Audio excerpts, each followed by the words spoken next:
Com certeza. Fala, Lene. Ó, o Antônio, ele perguntou aqui o seguinte: como viver em santidade em um mundo relativista e manter a fidelidade aos princípios bíblicos? Cara, o mundo sempre foi relativista, né? É. Sodoma e Gomorra não aconteceu em 2012, né? Sodoma e Gomorra aconteceu há muito tempo atrás. A gente olha para a história de Jesus, já tinham prostitutas na época de Jesus.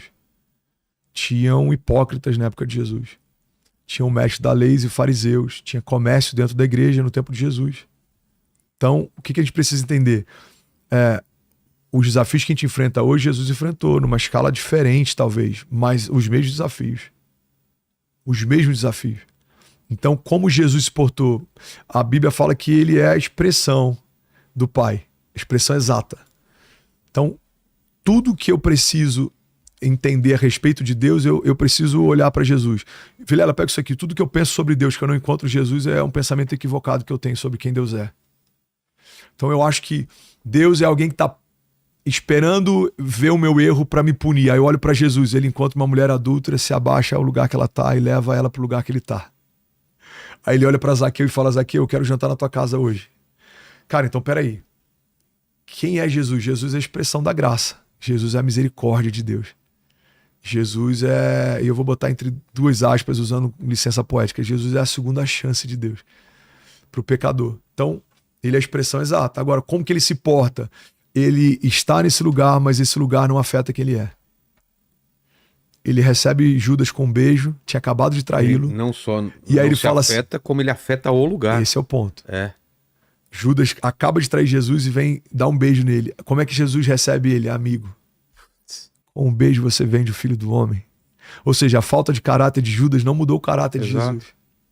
Se fosse eu... Cara, vem na maldade. Irmão, Pedro, tua espada tá aí? Acabou de me vender, Pedro. Esquece. Não, Judas não se enforcaria. Pedro teria degolado ele, decepado a cabeça dele. Agora, como é que Jesus fala, amigo? Com um beijo você trai o Filho do Homem. Na mesa ele fala: Judas, vai e faz logo o que você tem que fazer. Então, nem a traição de Judas afeta o caráter de Jesus.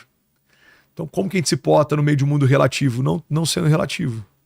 O desafio desse tempo moderno que a gente está vivendo tudo está sendo relativizado.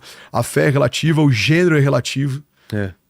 Ó, eu não vou dar um nome pro meu filho nem masculino nem feminino, eu vou dar um nome neutro, porque quando ele crescer, ele escolhe o sexo que ele tem. Não, irmão, já foi escolhido pelo Criador. Só você abrir a fralda dele e você vai ver qual o sexo que foi escolhido. Agora, quando ele crescer, se ele quiser mudar de sexo, aí é uma liberdade do seu filho.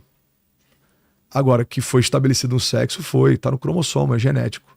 Então, a gente precisa entender que, por mais que as coisas estejam sendo relativizadas, existem princípios absolutos e leis absolutas que elas não são relativizáveis. Você pega, por exemplo, Zygmunt Bauman, que é um dos maiores sociólogos dos tempos modernos, ele fala sobre sociedades líquidas. Ele fala que a gente está vivendo um tempo em que tudo que era estabelecido foi liquefeito.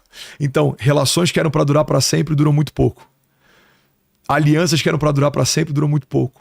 Irmão, se a nossa geração está relativizando tudo, como a gente acredita que não vai relativizar fé, conduta, relação com Deus? Esse é o desafio dos tempos modernos. Agora, por mais que os tempos sejam modernos, os princípios do reino permanecem os mesmos.